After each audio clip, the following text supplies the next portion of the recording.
Were the Jews right when they made the war of beitar? And the answer is no. The Chachamim were opposed to the war. All these acts of heroism end up in disaster. The sages know that they are futile. Now, it's a style, since boys have gained the reins of control over Jewish affairs, children or adults have the minds of attitudes of children. So heroism is the only thing that counts. And when they talk about the Warsaw ghetto, instead of learning the true lessons that could be gained from it, they speak about the heroism of the Warsaw ghetto. Now you have to know, it's untrue.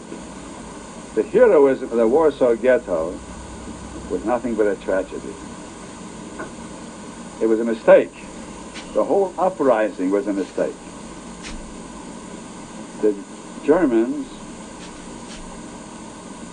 were not stopped the least bit. They weren't deterred the least bit. On the contrary, they wiped out all the inhabitants of the ghetto. Otherwise, they would continue to persecute them like they persecuted all the ghettos, but there were survivors everywhere. For the sake of heroism, it doesn't pay to sacrifice the lives of fellow Jews. Now, it's not popular today because the voices of the sages, the voice of calm deliberation, is not heard anymore. And even what's taking place in Eretz Yisrael is only a result of the decisions of hotheads that have involved us more and more. And 1,850 young people, besides all those who have died subsequently, or incapacitated subsequently, a very big price to pay. You say, what else could they have done? There's a lot that could have been done, but they didn't listen. In 1848, there was an emergency meeting of Baron Kotler Zechen Lebracha,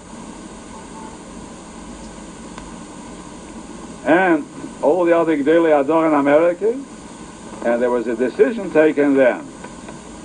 But the leaders of the emerging state of Israel ridiculed them,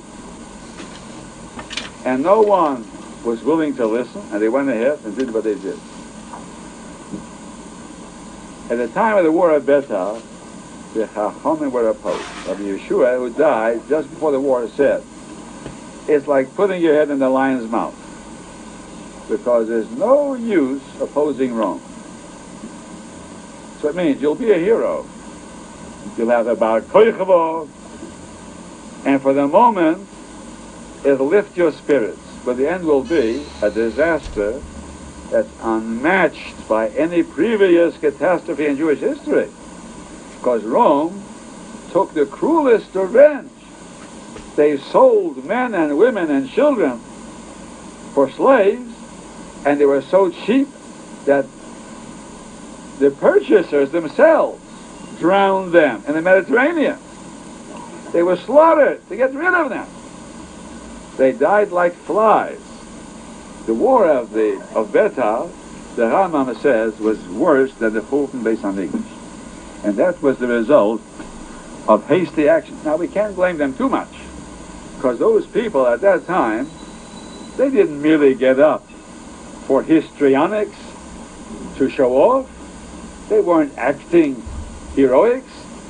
They had certain pressures on them that didn't let them rest, because the Romans, just before the war, began persecuting the Torah. They forbade circumcision, they forbade Shmiras Shabbos, they even forbade Tvilas Nida B'mikveh. And it became so bad that it became almost impossible to keep Yiddishkeit. At that time, the people became so aroused that spontaneously a war began. But even then, the Chachamim didn't agree. The Chachamim followed the system Gzero avigdor de batlo. A gzeret will eventually become bottle. The truth is, even the Romans, as cruel as they weren't always the same. And if you would wait some years, you'd suffer, some people would lose their lives.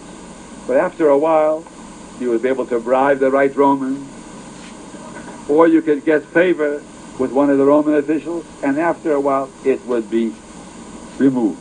All the disabilities would finally be removed.